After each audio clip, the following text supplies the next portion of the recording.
नमस्कार, मैं हूं सबा खान। आप देख रहे हैं द दस्तक 24। इस वक्त मेरे साथ मध्य प्रदेश के गुना विधानसभा से बिंदु सिंह हैं, जो कि कांग्रेस से दावा ठोक रही हैं। मैम, कब आपने सोचा कि चुनाव में आना चाहिए और क्यों आना चाहिए? मैं कांग्रेस कमेटी में अनुसूचित जाति की जिला अध्यक्ष रह चुकी हूँ और कांग्रेस कमेटी में अभी फ़िलहाल मैं प्रदेश उपाध्यक्ष हूँ। तो मुझे लगा कि जब ऐसी सीट है तो हमें यहाँ पे दावेदारी करनी चाहिए, क्योंकि दावेदारी अगर हम करेंगे तो हमारे समाज को भी और आम जनता को भी फ़ायदा होगा। क्योंकि हम देखते हैं कि जगह जगह पर अत्याचार कितने हो रहे हैं। अब महिला के कारण भी मुझे लगा कि महिलाओं की जो समस्या है वो महिला ही समझ सकती है, इसलिए मैंने ये निर्णय लिया कि मैं विधानसभा में तैयारी करूँगी। अभी उज्जैन में कितनी बड़ी घटना हुई है 12 साल की लड़की के साथ, और कितने बलात्कार, छेड़खानी, ऐसे इतने तो बलात्कार जो है हमें हमारा रजिस्ट्रेशन ही नहीं होता, उनका बताते ही नहीं है लड़कियां। तो इतने तो मतलब बलात्कार की जो सीमा पार हो चुकी है। और आपने देखा है होगा ओबीसी और एससी के ऊपर कितने अत्याचार हो रहे हैं। जगह जगह पर बीजेपी के लोग कहीं पर टॉयलेट कर रहे हैं। किसी एक देखा आपने तो माफ़ी भी तो मांग लेते हैं। माफ़ी मांगने से क्या होता है? आप एक को किसी को थप्पड़ मारो तो माफ़ी मार दो, तो ऐसे होता है क्या? किसी के पर टॉयलेट करना एक बहुत ही गिरी हुई मानसिकता के लोग कर सकते हैं इस चीज़ को। मेरे हिसाब से कोई आम अगर इंसान है तो वो इतनी घटिया हरकत तो वो कर ही नहीं सकता है। तो क्या दलित के साथ ये जो दुराचार हुआ है, इसका प्रभाव विधानसभा चुनाव में देखने को मिलेगा? बिल्कुल मिलेगा। जब आप गलत करोगे किसी के साथ तो वो तो देखने को मिलेगा। आप घर में देख लो ना, आप घर में अगर किसी के साथ कुछ गलत करते हो तो आप तो ये भी कह सकते हैं कि माफ़ी मांग लिया, माफ़ी देनी भी चाहिए, क्योंकि सीएम शिवराज सिंह हैं तो आगे बात हो जाती है। नहीं, वो बात आपकी सब सही है। माफ़ी मांगना और माफ़ कर देना, वो तो उन्होंने वहीं का वहीं दबा दिया ना। उसको तो कह दिया कि मैंने तो ये तो था ही नहीं। उसने तो क्लियर मना कर दिया, डरा के धमका के। अगर आप किसी को अपने पक्ष में कर लेते हो तो वो कोई, मेरे हिसाब से कोई अत्याचार है। ये तो ये भी है मैम कि जो पीड़ित दलित थे जिनके साथ ये हुआ है, हाँ। ये भी आई बात कि शिवराज सिंह चौहान ने उनसे माफ़ी नहीं मांगी, कोई दूसरा व्यक्ति था वो। क्या ये बात सही? बिल्कुल सही कह रहे हो आप। जिसके साथ दुष्कर्म या मतलब गलत हरकत हुई है, उसके वो आदमी नहीं था, वो पूरा ही चेंज हो गया है। आप मणिपुर में देखो, मणिपुर में महिलाओं के साथ कितना गंदा भद्द, मतलब अति से ज़्यादा अत्याचार किए गए। उस पर हमारे बीजेपी की जो प्रधानमंत्री जी तो ने 2 शब्द भी नहीं बोले, और वो दुनिया में घूमते हैं, कहीं विदेश जाते हैं, विदेश वालों को यहाँ बुलाते हैं, गरीब जनता को दिखाने के लिए हरी शीट लगा देते हैं। तो क्या ये अत्याचार नहीं है क्या आम जनता के ऊपर? आपने देखा होगा न्यूज़ में कि वो हरी शीट लगा दी है। महिलाएं वहाँ की क्या कह रही है कि हमें घुटन हो रही है, बाहर हमारे पास हवा तक भी नहीं आ पा रही है, सिर्फ इसलिए कि बाहर जो विदेश से जो लोग आ रहे हैं उनको हमारे देश की गरीबी या जो बुरी हालत है वो ना दिखाई दे। और मणिपुर में जाके उन्होंने 2 शब्द उन महिलाओं के लिए नहीं बोले। गए क्या? आप बताइए, जाना चाहिए कि नहीं जाना चाहिए? जब वो हर जगह जाने के लिए तैयार होते हैं, आप बताओ, कोई अत्याचार किसी आदिवासी पे, किसी दलित पे, किसी या कोई महिला पे अत्याचार होता है, वो बोलते नहीं है। वैसे तो हमारी ये स्मृति ईरानी जी कितना बोलती थी, उनको देखो आप कितना बोलती थी। आज वो इस महिला के लिए बोल रही हैं। जब पूरे कह रही हैं कि प्रोसेस होने में, प्रक्रिया में समय लगता है, कानून है, व्यवस्थाएं हैं। आप मुझे ये बताइए कि बाकी चीज़ के लिए इतना टाइम लगता है और किसी के साथ अत्याचार करने में टाइम नहीं लगता। तो जब अत्याचार करने में आपको टाइम नहीं लगता तो आपको उसको वो इतने नियम कानून बता के उस चीज़ को बढ़ाने की क्या ज़रूरत है? बिल्कुल तुरंत के तुरंत उनके साथ अगर आप मतलब कानून के साथ द्वारा उनको मिलेगा न्याय, तो इस तरह के लोग डरेंगे भी, और डरेंगे तो आगे करने की भी उनकी हिम्मत नहीं होगी। आप बताओ, इन्होंने हर चीज़ को बढ़ा देते हैं और लास्ट में उसको ख़त्म कर देते हैं। और इनका सबसे बड़ा तरीका क्या है? मणिपुर का घटना हुई है। मणिपुर की घटना इतना पूरा देश ने उसको हाईलाइट हुई है, हर जगह हुई है। उसके बाद उन्होंने उसको दबाने के लिए दूसरी चीज़ शुरू कर दी, जिससे कि लोग इसको भूल जाएं, पत्रकार भूल जाएं, आप लोग उसको भूल के दूसरी तरफ डाइवर्ट कर देते हैं दिमाग। ये उनका नियम का है। अगर कोई भी आप बड़ी दुर्घटना अगर होती है तो उस दुर्घटना पे आप अगर आपको उस पर पॉलिश मारनी है तो दूसरी दुर्घटना कर दो। करते हैं इस तरह से। ये बहुत ही मतलब सोचने वाली बात है कि इतना दिमाग लगाते हैं इस चीज़ में, इतना दिमाग उसमें भी लगाना चाहिए कि हम किसी को न्याय दिलाएं। इतनी खामियां हैं मैम, तो बार बार बीजेपी आ भी तो रही है, बहुमत से आ रही है। आप देख रहे हो ना क्यों आ रही है। एक तो ये पैसे इनके पास इतना है कि करोड़ों करोड़ों रुपए लेके ये कभी बीजेपी से कांग्रेस में जाते हैं, कांग्रेस से बीजेपी में जाते हैं, ऐसे ही पैसे कमाते रहते हैं। तो वही पैसा ये फिर चुनाव में लगाते हैं। और ईवीएम मशीन का भी देखते हो घोटाला होता है। ईवीएम मशीन है, मुझे तो नहीं लगता कि ईवीएम मशीन ठीक ठाक है, क्योंकि अगर ईवीएम मशीन होती तो ऐसा ये कि अंधाधुंध बीजेपी जीत रही है ऐसा नहीं हो सकता। इसलिए बैलेट पेपर से होना चाहिए चुनाव, और उसी से ही मुझे लगता सही है। आपके गुना के लिए क्या मुद्दे हो सकते हैं? यहाँ पर लगातार कह रहे हैं ये तो भाजपा का गढ़ है और आप कांग्रेस से दावेदारी कर रहे हैं, क्या आपके लिए चुनौती है? बहुत बड़ी चुनौती है, क्योंकि बीजेपी वालों ने गुना का वो हाल किया हुआ है ना। आप लोग घूमे होंगे, आपने देखा होगा, डेवलपमेंट की चीज़ कुछ नहीं है। रोड इतनी ख़राब है, जगह जगह में रोड में गड्ढे। अभी बरसात में इतनी दुर्घटनाएं हुई हैं, बच्चों के साथ गड्ढे पानी से भर गए हैं। जो रोड, अगर रोड बनती नहीं है पहले वो उसको खोदने शुरू पहले कर देते हैं। ये क्या तरीका है? पैसा कमाने का तो काम है कि एक रोड बनेगी, उसमें टेंडर पास होगा, वो पैसा आ जाएगा, उसको तोड़ दो, फिर दोबारा टेंडर पास कर दो, ये काम करते रहते हैं। तो लोग कह रहे हैं कि भाजपा चाहिए हमें। नहीं, भाजपा के कह रहे हैं। आप तो बिल्कुल नहीं कह सकता कोई, सब मना करते हैं। कोई भाई भाजपा के सब विरोधी हैं भाजपा के। आज की तारीख में आप हमारे गोपीलाल जाटव जी को देख लीजिए, यहाँ के जो विधायक हैं, आप उनके नाम से अगर पूछो कि आपके विधायक जो है गोपीलाल जाटव है, उन्होंने क्या कार्य किया है, वो किसी का कोई कार्य नहीं करते। मैं खुद उनके पास गई हूँ, मेरा कार्य नहीं किया उन्होंने। अच्छा जी, मैं अंबेडकर भवन के लिए उनके पास गई थी, तो उन्होंने कहा हमारे पास तो कोई फंड ही नहीं है। अच्छा, तो आप बताओ, विधायक के पास फंड नहीं है तो फंड कौन करेगा फिर?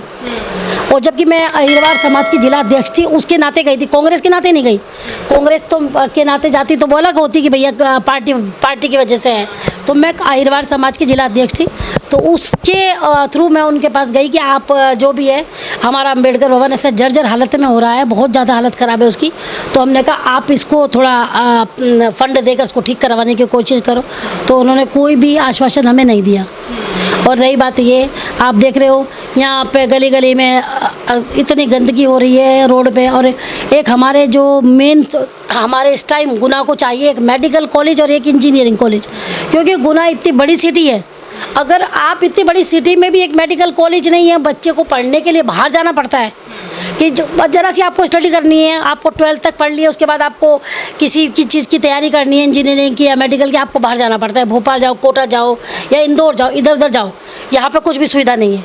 और आप बताइए पढ़ाई के लिए बिल्कुल, यहाँ पे आप किसी से भी पूछ लीजिए कि आपके एजुकेशन के मामले में गुना कैसा है। गुना एजुकेशन के मामले में नील है बिल्कुल, क्योंकि जो यहाँ पे कॉलेज भी है, कॉलेज भी ऐसे हैं उसमें टीचर्स नहीं आते हैं, बस खाली लिखित में। ये तो स्मार्ट शहर है, यहाँ पर तो सभी व्यवस्थाएं होनी चाहिए। नहीं, स्मार्ट शहर नहीं है वो। स्मार्ट सब कहने में है, किताबों में, कागजों में है, लेकिन वैसे स्मार्ट शहर नहीं है।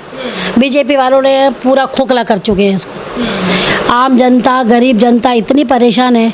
कई कुटीर के लिए उनको 5-5 साल, मैंने खुद ने सर्वे किया कि 5-5 साल से महिलाएं घूम रही हैं कि हमें कुटीर नहीं मिली है, वृद्धा पेंशन नहीं मिली है। ये जो लाडली बहन योजना चलाई है इन्होंने, ये लाडली बहन योजना में आप देखो कि इतने लोगों में से 37,000 महिलाओं को ही मिला है सिर्फ। और उन महिलाओं को भी सिर्फ जो मिला है वो कोई को 600 मिल रहे हैं, कोई को 1 बार आए, किसी को 2 बार आए, किसी को 1 बार आके रह गए, किसी को बार बार चक्कर काटने पड़ रहे हैं, बैंक के जाए, नगर पालिका जाए, यहाँ जाए वहाँ जाए। इतना कागज वर्क करवाते हैं, इतना पेपर वर्क है कि जो गरीब आदमी है वो तो उसमें उलझ जाता है। ये लाडली बहन योजना क्यों चलाई है कि आम जनता ये सोच ही ना पाए कि हमारे लिए क्या सही है। बस लाडली बहन योजना में उलझा दो उनको, और उनको पैसे 1,500-1,500 जो भी दे रहे हैं वो थोड़ा अभी बढ़ा रहे हैं, अभी कुछ तो वो बढ़ा रहे हैं, 3,000 तक 3,000 तक चले जाएगा, तो वो बढ़ा रहे हैं। तो उससे क्या होगा आप बताओ? अगर ये ऐसा कार्य करें कि एक घर में एक को रोजगार दे दे, रोजगार ज़्यादा बेटर है। तो दे रहे हैं, पोस्टर तो लगे हैं, हमें रोजगार मध्य प्रदेश में देख सकते हैं। वो कितना मुझे पता है, प्राइवेट में जॉब दे रहे हैं 8,000 रुपये दे रहे हैं, 9,000 दे रहे हैं। और पूरे कह रहे हैं सरकारी नौकरियों से युवाओं को रोजगार। नहीं, ये बिल्कुल गलत बात है। हमने तो कोई नहीं देखा है प्राइवेट में लगाते 8,000 में लग रहे हैं लड़के।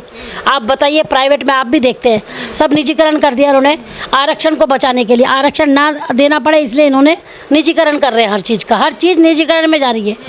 और हम जैसे लोग जो हैं वो ज़्यादातर विश्वास रखते हैं सरकारी नौकरी पे। और अब ये इतने घंटे काम करवाते हैं। अब बच्चे बेचारे 12-15 घंटे करके 8,000 रुपये कमा रहे हैं, उनका घर कैसे चलेगा इतनी महंगाई में? आप महंगाई भी देख रहे हो कितनी बढ़ती जा रही है। महंगाई बिल्कुल चरम सीमा पे पहुंच चुकी है कि कभी मैं बताऊँ, मैं हमारे यहाँ का घर का सामान किराने का 700-800 में आ जाता था और अब 10,000 पहुँच रहा है। इतनी पेमेंट तो नहीं बढ़ी है किसी की। ये कह तो रहे हैं कहते नहीं कि आमदनी बढ़ गई है, बढ़ देश गई। तरक्की भी कर इतनी रहा है। नहीं बढ़ी है। आप ये बताओ, डबल हो सकती है, लेकिन जो महंगाई है उसको तो डबल तिबल चौबल पता नहीं कितनी ज़्यादा हो रही है। वो आप खुद देख रहे हो कि कितनी महंगाई है। जो नमक का पैकेट एक 10 रुपये का आता था, आज की तारीख 35-40 रुपये का आ रहा है। ये बताओ, 4 गुना बनी है ना, 4 गुना पेमेंट तो नहीं बढ़ी है किसी की। इसलिए मैं तो ये कहती हूँ, बीजेपी सरकार को तो अब जाना चाहिए, बहुत हो गया। अब कांग्रेस को मौका मिलना चाहिए। आपको कितना भरोसा है कि जनता आप पर भरोसा करेगी? जनता इसलिए भरोसा करेगी मुझ पे क्योंकि मैंने गरीब जनता के बीच जाकर काम किया है, उनका विश्वास जीता है। विश्वास जीत के ही आप काम कर सकते हो। और एक तो सबसे बड़ी बात यह है कि युवाओं को मौका मिलना चाहिए, महिलाओं को मौका मिलना चाहिए, क्योंकि महिला ही महिला का दर्द समझ सकती है। आजकल देख रहे हो, गुना में भी आप यहाँ से यहाँ तक आए हो, कोई भी कांस्टेबल, महिला कांस्टेबल नहीं मिली होगी आपको। मुझे इस चीज़ का बहुत लगता है कि आप देखो, जगह जगह होना चाहिए कोई तो सुरक्षा के लिए महिलाओं के, कुछ तो होना चाहिए। कुछ नहीं, इंस्पेक्टर की देखिए बोर्ड लगे हुए हैं, आपने देखा होगा। बोर्ड लगने भी देखा है। हाँ, बोर्ड लगने से थोड़ी ही कुछ होता है, वो तो होना भी तो चाहिए, प्रत्यक्ष रूप से वहाँ पर होना भी तो चाहिए। बस ये जयस्तंभ चौराहे पे है, पुलिस मिलेगी, वो भी ट्रैफिक पुलिस, वैसे आपको कोई नहीं मिलेगा। हरकतें होती हैं बच्चियों के साथ, छोटी स्कूल जाती है, करती है, हर जगह पुलिस कांस्टेबल होनी चाहिए, महिलाओं जो बच्चों को सेफली उनके घर पहुंचा सके। और इतना अत्याचार महिलाओं पर, बच्चों पर इतने अत्याचार हो रहे हैं कि बहुत ज़्यादा, बहुत मतलब सोच के भी ऐसा लगता है कि कहाँ जा रहा है हमारा देश। ये महिलाओं को, जहाँ ये कहते थे नारी को सम्मान दो, सम्मान, भारत माता का नाम दिया जा रहा है, तो अब आप बताइए उस भारत माता का कितना अत्याचार हो रहा है उसमें। ये चीज़ बहुत गलत हो रही है। इसके लिए हमें ज़रूर कदम उठाना चाहिए कि ये अपना कानून व्यवस्था सही होनी चाहिए। और जगह जगह पर एक तो महिलाओं के लिए शौचालय होने चाहिए और एक महिलाओं के लिए कांस्टेबल ज़रूरी है, होने चाहिए।